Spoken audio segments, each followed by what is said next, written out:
Chapter 9. Okay, that's it, Keith. Get up. You had your fun, it's time to get going. Ike didn't sound happy. In fact, Ike didn't sound like Ike. He sounded more like Keith's father than he ever had. What? With a yank, Ike spun him off the couch, and Keith landed on the floor with a gut-wrenching thump. Oh. Pain, punctuated by nausea, swirled around his head. What happened? You had a fight with a bottle, and by the looks of it, the bottle won. Now you've got 2 hours to get yourself together enough to look presentable, and by the looks of things, that ain't gonna be easy to pull off. You want eggs, or just coffee? Keith was struggling to piece the night together. He leaned his head forward and scratched the side of it. How did I get home? Well, apparently after an unscheduled stop at the mansion, your little friend stupidly brought you here. If it'd have been me, I'd have left your butt wherever you fell. The mansion? He searched his memory, but it wasn't there. Then his mind stumbled on the next part of the story. Maggie? Yes, Maggie. She's way too nice for her own good. Let's just hope it wasn't for nothing, and she still has a job this morning. Ike came out of the kitchen. Now, are you just going to sit there, or am I going to have to get out my hot shot? Activity. It was the only accurate word to describe the chaos Maggie woke up to the next morning. 2 trucks of flowers had pulled up just as she was coming down the stairs with the kids. 4 workers and their supervisor descended on the place, Patty Ann directing them all. That goes out back. That one stays here on this table. Patty Ann, what time is the caterer supposed to be here? Vivian called from the top step. 1, ma'am. And what time are the Hendersons scheduled? 6:15, ma'am. Patty Ann didn't even have to glance at the checklist to answer the questions, even as she pointed out where each arrangement went. Outside. Miss Montgomery, may I have a word? Great. This couldn't be good.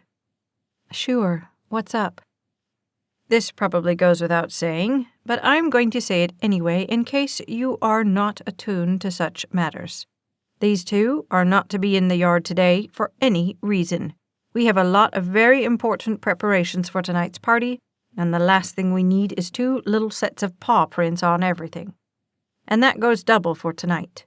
They are to come, be present for the first hour and pictures, and then I want them inside, out of sight, and definitely out of Mrs. Ayer's hair. Any slip...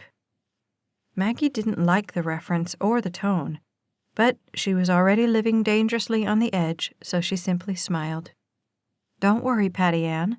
They shall be seen at the appropriate times, but never a peep shall they utter, just like children should be. It was clear Patty Ann surmised she was being made fun of. However, it wasn't clear enough that she could protest. Good. Remember that. Your job's riding on it. The water from the shower felt good. If Keith could stay here forever, he would. With a sigh, he let his thoughts drift through the coming day. In 2 short hours, Dallas would be here. And as Ike was wont to yell at him, he'd better be cleaned and pressed when she stepped off that plane.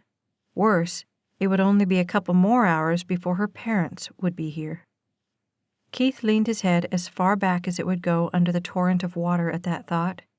The one and only reason Lowell Henderson had consented to this marriage was because there was a large bank account backing it. Big donors had a way of holding sway over candidates' decisions, and Keith's father was a big donor. Keith, Ike called from the other side of the door, banging it in case Keith hadn't heard the summons. What? It was more of an angry scream than a question. We got 10 minutes to be gone if we're going to get your truck. Get a move on. Nothing in Keith liked this new side of Ike. Nothing. As soon as breakfast was over, Maggie and the kids disappeared up to the playroom. All lessons for the day had been unceremoniously canceled. That was okay. At least she didn't have to worry about a minute-by-minute schedule. Instead, she went into Peter's closet and laid out one of the new outfits that had shown up when she mentioned to Patty Ann he was growing out of his former wardrobe. Wednesday, they had gone down to violin lessons, and when they returned, there was a whole new wardrobe as if the other had never existed. Maggie hadn't meant a complete overhaul. 1 or 2 new items would have been enough. However, that wasn't how the mansion ran. It was a way of living she was slowly learning she would never understand. When she'd assembled Peter's attire for the evening, she went into Isabella's room and searched through the mountains of pink ruffles. It seemed they were on every piece of clothing the child had. Appropriate outfit in hand, Maggie walked to the window to lay it out on the dressing table. However, her gaze betrayed her, and she looked down into the hubbub below. In a few hours, the party would be going. In a few hours, there would be guests galore. She wondered as she put her head on the window if the guest of honor would in fact show up. She had left just after Ike got there the night before, and she hadn't heard a single thing from that side of the estate all morning. Although she wasn't sure how, she knew last night did not happen because of fun. He was too downtrodden when she'd caught up with him. She wondered what had made him sad enough to go jumping off the deep end like that. She also wondered who was with him and why on earth they had left him off at the mansion. What friend dropped someone off into that no-win trap? Below the trees, she could make out the people working. Each preparation made was one less thing between her and tonight. If she could have gotten out of it, she would have. But short of quitting, there didn't seem a good way to do that. No, she would be there with a smile on her face, for him and for her job, and which was the bigger motivation, she wasn't sure. His head still hurt, and it probably wasn't going to quit any time soon. 4 Advil and enough coffee to drown a horse hadn't really helped except to convince Ike that he was serious about the repentance. With everything he had, Keith wanted to jump off the planet for this one day. Be somebody else. Take a train ride to nowhere, hijack the space shuttle, and fly it to Mars. Nonetheless, here he was standing, solid and smiling, as Dallas walked off the plane. In 1 second, she was walking toward him. In the next, she was in his arms. "Oh, baby, aren't you a sight for sore eyes?" Dallas said, throwing her arms around his neck. The impact nearly sent him tumbling backward, but he caught himself at the last possible second. "Hey, babe, it's great to see you too." When he pulled back, she smiled for half a second, closed her eyes, and pressed her lips to his. It had been so long since he'd kissed her, Keith was taken off guard as much by the suddenness as by the ardor. It seemed not to matter to her at all that they were in public with 1,000 people milling about around them. For the first instant, he stiffened, and then rational kicked in, and he pulled her into his arms. The kiss was passionate as so many of their kisses had been. Truth was, Dallas had never lacked in that area. When the kiss broke, her gaze found his. Man, it is good to be home. In her white silk shirt with a black stripe hugging her chest, Dallas resembled every other co-ed home for the early April break. Her white blonde hair was swept back, and only a few bangs were released to slide down across her forehead. Creamy white skin, perfect complexion, crystal clear blue eyes. She was picture perfect from head to toe. Even her jeans were graciously ripped in all the right places. "So, are you happy to see me?" "Of course. How was the trip?" He took her hand in his between them, but she hung on to his arm as well. "Oh, horrific as usual. Bad food, long lines, smelly seats. I'm just glad to be down on the ground with you." She tightened her grip on him, which would have been more of a hug except they were walking side by side through the airport. No matter, she laid her head on his shoulder. "I am so excited about tonight. I can't stand it." Keith said nothing, knowing it wasn't necessary. "We are supposed to drop Mom and Dad off at the Crown Plaza on the way in. They decided to get the limo to take them to the mansion." "Oh, okay." He was walking, talking as if his head and heart weren't killing him. Dad said they may even stay for brunch tomorrow if your mom and Dad can swing it. In the city, of course. Dad has to get back to Washington early tomorrow. They're voting on the Taylor-Radkin bill Monday. He can't miss that. No, of course not. Keith fought to find something else to talk about. Something normal people would talk about. I guess you checked your stuff? Yeah, if you're going to check one thing, you might as well check them all these days. It's such a hassle. Just getting through security is like, ugh. His smile was almost real. Well, you're here. That's all that matters. She pulled him to her again and kissed him sideways. Have I told you lately how much I love you? Something resembling happiness drifted over him. I don't think so. Why don't you remind me? On the down escalator, she stood one step above him. Gently, she ran her hand under his chin, tilting it up so she could bring her lips to his. When the kiss broke, she smiled at him devilishly. It's too bad we have to get Mom and Dad. I'd love to go back to your place and get reacquainted. Keith nearly tripped getting off the escalator. She certainly didn't waste any time. He scratched the back of his neck as he caught the knowing smile of the woman descending behind them. Well, that's going to have to wait.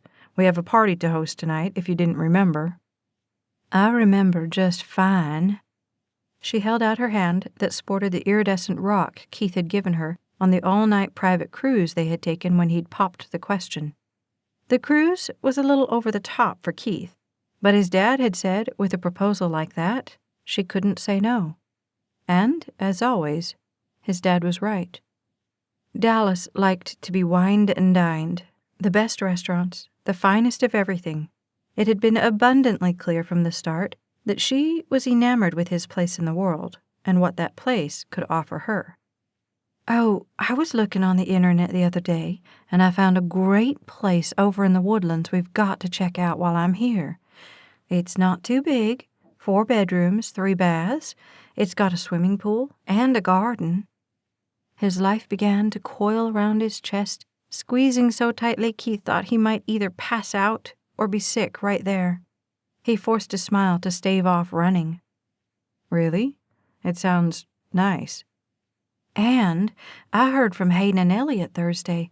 I can start July 1st, even if I don't have my official license yet.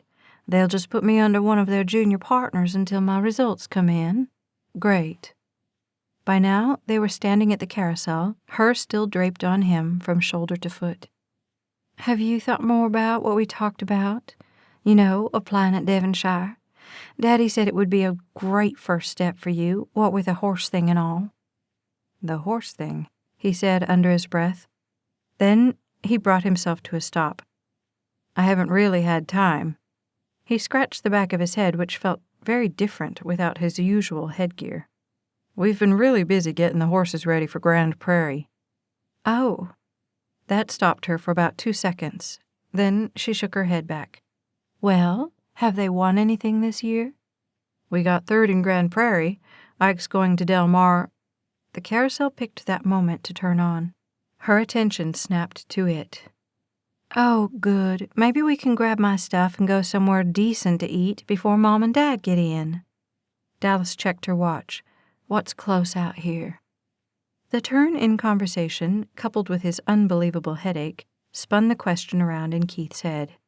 I don't know, really. Suitcases started kathunking down the silver spiral. Mine are black, Salvatore Ferragamo. Like he could tell the difference. It took 15 bags before she noticed one of hers. He pulled that one off.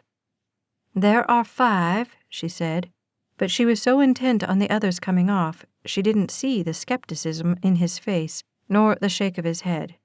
From his vantage point, high maintenance should have been stamped on her business card.